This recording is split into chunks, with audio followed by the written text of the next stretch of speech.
Hey guys, Rocco here. Welcome. Today we are doing what are the greatest temples in India. Oh my god guys, this is going to be cool. You know me guys, you know Rocco. I like my temples. Something about ancient structures. Just, oh yeah, I get it. Even the conspiracy ones, the non-conspiracy ones, I like them all. So I'd like to give a shout out to Totally Nerdy Media Group. Those guys are sponsoring this video. There'll be a link in the description to their channel. I checked it out yesterday. Have a look at this.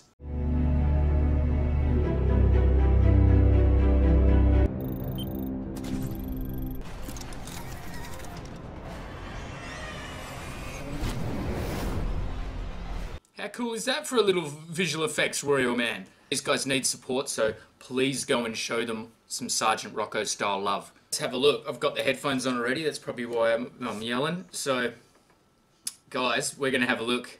What are the greatest temples in India? Oh man, I'm keen for this. I'm keen. As always, guys, Ftd Facts. Check them out. Faith is like Wi-Fi, eh? Ah, it is like Wi-Fi. Except it's free. The spirit of man and woman is formed in many different ways, from their power of self-control to their tenacious attitude towards preserving life and helping each other. But where does our spirit come from? Where does it form? Now, this is a hard question to answer, but this is definitely something that has been molded by the communities around us. And these communities are formed from the conversations that we have to everyday people. But most importantly, they are linked to the location and places where we meet others with similar beliefs and interests. And today here on Ftd Facts, we are going to look at some of the places within the great and true country known as India and discover why these great temples, although only a building, make them a huge impact on people's lives. So yes, today we're talking about temples. Temples of India. My name's Dave Wapple and welcome to Ftd Facts, where we talk about different cultures, communities, and people from all around the world. But like I said, today is all about temples because you know what? There are so many of them within the country, and I picked quite a few of them. Some of them are going to be different from each other. Some are going to be of different religions. Some of them are going to be of just different shapes and sizes. Yeah, so don't get your pantyhose in a bunch, guys, okay? As you know, see, that's what's wrong with the world. People go on, people that get offended with this type of a video and my type of a video attack the wrong type of people when they should be trying to attack the people who are, you know, detrimental to the actual belief or religion or race or whatever is being reacted to. I'm going to try and watch my language on this one for all you guys that did get offended. I apologise for anyone. I'm a big man. I can apologise. I'm sorry for anyone that got offended. Let's continue. I hate this. And none of them are truly going to be more important than one another. But before you guys get into this video, I want you guys to stay tuned to the end of this video because I want to tell you about our sponsor, Grammarly.com. And before I get in this video, I want to know, what is your favorite temple in the entire world? My favorite temple in the entire world. I'm not sure if it was a temple or just an ancient structure. I think it's in... Oh god, I'll have to look this one up. I'll put a photo up here now of it. But it's that one with the tree that's grown half through it. That's the only reason I like it. It reminds me of my granddad's barbecue. I'll put that photo up too. Yeah, let's go. You know what, if you're not even a religious person but you got a favorite building, let me know down there, because you know what, I love the Empire State Building. I think it's just a beautiful piece of architecture, and that's going to be my answer. Look, I'm already breaking my own rules. Now, to start it all off, I want to talk about one of the most famous temples in the entire world, and that is the Golden Temple. Why did I pick it? Well, let's be real, it's made out of gold. If I could put that in my back pocket and walk away with it, I totally would. Yep, that baby's mine and I'm paying off my medical bills. Now, the Golden Temple is considered the holiest Gurdwara of all of Sikhism. Now, okay, a lot of you guys may be wondering, okay, wait, what the heck is a Gurdwara? It sounds like something that you might wear. Well, actually, it pretty much translates to meaning the door to the Guru. And it's, yeah, pretty much like a church. It's one of the holiest places that you can go to practice your religion. Now, this place is extremely popular. As a matter of fact, it has like 100,000 people that come for their daily worship. And as a matter of fact, it can actually hold more than 100,000 people, especially on the outside grounds. That's cool.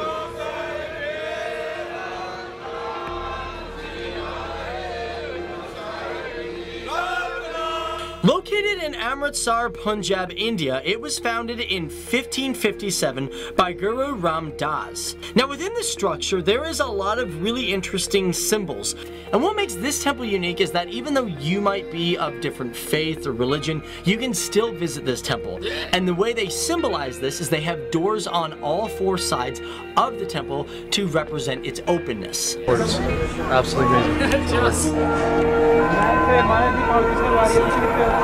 So right now they're doing Sukasa. Every night they clean out where the Guru Granth Sahib. Now although it is called the Golden Temple, it actually has a full name, being called Sri Hamandar Sahib. And as for the name the Golden Temple, it didn't get that until about the 19th.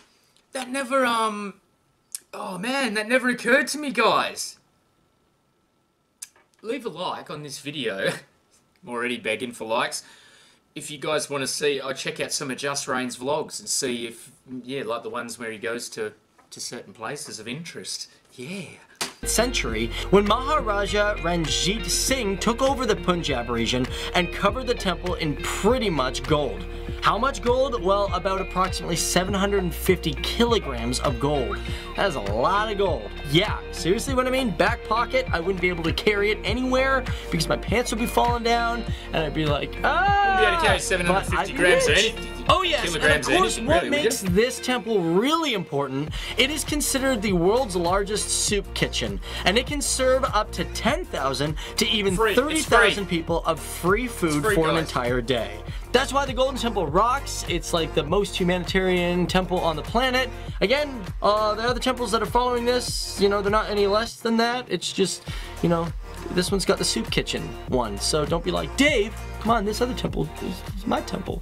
Speaking of which, let's talk about one in a different direction. We've got one where we've talked about gold and prestige and valor.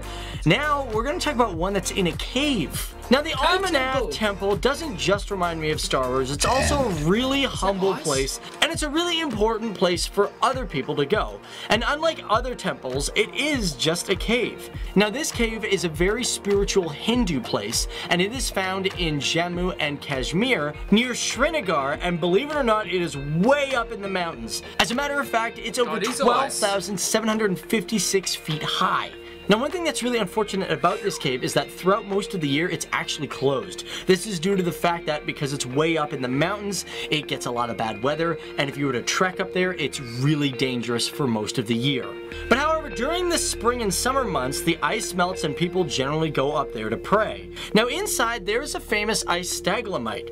And what makes this stalagmite really important is that it was mentioned in even ancient Hindu texts. And it is believed that this is the cave where Shiva explained the secret of life and eternity to his divine consort, Parvati. And on top of that, like I said, a lot of people go do a pilgrimage and trek all the way up the mountain once a year just to pray to the cave, which happens for 48 days in between July and August. People start down at a camp called Palagam, and they will climb 43 kilometers uphill just to go to the cave. It's insane. Now, some of you guys may be like, oh yeah, that's 43 kilometer trek. Yo, Dave, that's gotta be what, like only like 100 people are gonna go do this trek?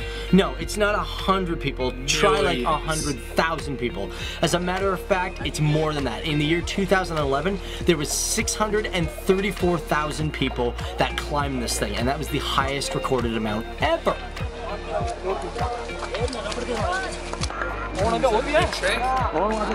mind a bit of rain. And during 2000 mid-roll ad, guys. That's what we're doing here. We're back, guys. 2012, they had 622,000 people go on this pilgrimage, and 130 people died due to road accidents or just simply due to the fact that they weren't in shape to do the climb. Now let's move on and whoa! Epicness! That's amazing. That's guide railings, like I said. Did I say guard railings? I suppose it's the same. It guards you from falling off.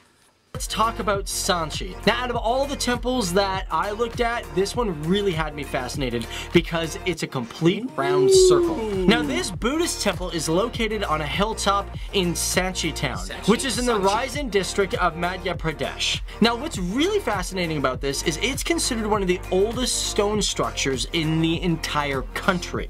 That's right. And it's round. I don't know how they built it that way. And this building was commissioned by the Emperor Ashoka in the 3rd century. Ahsoka? Is that, I wonder if that's the character from Star Wars. If that's where they got the inspiration. Ahsoka. Yeah. BCE. And over time, it had more elements added to the building, such as gateways and balustrade railings, which were added in the 1st century. And one thing to notice within this structure is the artwork within its pillars. And although they're made of stone, they were carved out with wood and other tools, and it tells the everyday life of Buddha so people would understand Buddha's creed more clearly. Now, Sanchi itself was a very important area, not just for religion, but for history as well. And it had a flourishing community and culture until about the 11th century. And to give you an example of that, Temple 17, which is located near the complex, is considered one of the oldest Buddhist temples. And if you look at Temple 17 and a few other temples within the region, you'll notice they have Greek elements within the structure. This is because there was a major crossover in history between Greek and Buddhism. And even though the region was abandoned at some point in history, it was rediscovered in 1818 by General Taylor of the Bengal Cavalry. And because of Sir John Marshall, the area underwent major restoration to make it look like what it does today. And since 1989, it has been listed as a UNESCO zone. Either way, guys, that is us just looking at 3 different temples, ones that I picked because they had just really interesting things about them. But you know what, guys? I want to know some of your favorite temples, and I want to know why you guys like those temples. Let me know down there because, you know, I want to talk about them in the future videos because I think just, you know, temples and things that have a lot of culture are just really fantastic, and it's really interesting to learn about them. Also, before I get out of here, guys, check out Grammarly.com. These guys are... Get onto it, guys. So that was the end of that. It's just the plug now for FTD's sponsor. Grammarly, go and check him out. That was interesting. I was hoping for like a cram session of about 10 temples, but we got 3 in there. One of them was the Golden Temple, which I'm quite familiar with, as Sergeant Rocco's viewers would know. Other than that, awesome, man. Absolutely cool. I love any sort of like those ancient structures, especially the oldest, other one, the round one being one of the oldest structures in India has got to make it one of the oldest structures in the world, you'd think, wouldn't it? Wow, amazing. I'll solve a mystery for you as well, Dave. They just, you know, make the bricks round on one edge. It's not really science even, it's masonry, basic masonry. Anyway, guys, hit me up down below if you'd like to see maybe some Just Rain or Kenny Sebastian vlogs of going to some of these places, because now I've just got that in my head. That's all I'm thinking about. Even though Just Rain is probably going to copyright the hell out of me, but who cares? We'll have a look at it, you know what I mean? It's what it's about here. Good people, cool people, coming together on the internet, watching videos, respectfully, hopefully.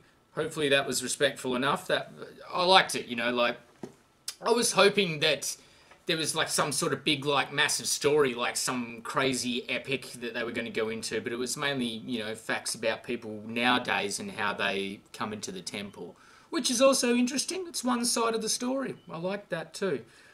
However, I want to know what it was like to build it. Like, you know those documentaries when they say like they go into the ancient pyramid and they tell you how they built it, and it's like they used 15,000 pulleys and 20 million slaves died, and actually you see all these things around here, they're all the dead bones of the buggers that built it. That's what I like. I like the full-on nuts and bolts of it all. Thank you for joining me, guys. That was FTD Facts. What are the greatest temples in India? I don't think I think the Golden Temple's got to be the best. I mean, it looks the best, but I mean, whew, temples, man, like, there's so many of them. Even around the world, there's just thousands of them. Let me know down below, guys, no matter what part of the world you're in, what your favourite temple is. I'm not going to say do what like Dave did and say what your favourite building is, because I don't want to hear about how people like the Empire State Building. I mean, yeah. You know, that was built, you know, with steel. Talking about back in the day, mate, stones with your hands, you know, none of this angle grinders and jackhammers. You know, anyone can jump on a jackhammer and rip around and make up a World Trade Center or a Empire State, can't they? It's a bit harder when you got to farm your breakfast, light the fire, make sure the kids don't get mauled by tigers, and in the meantime, build a gigantic ancient structure that's going to stand for thousands of millions of years. Unbelievable! I'm actually really psyched now about temples and ancient structures. I'm going to go and watch some documentaries. And I'll see you guys for the next one.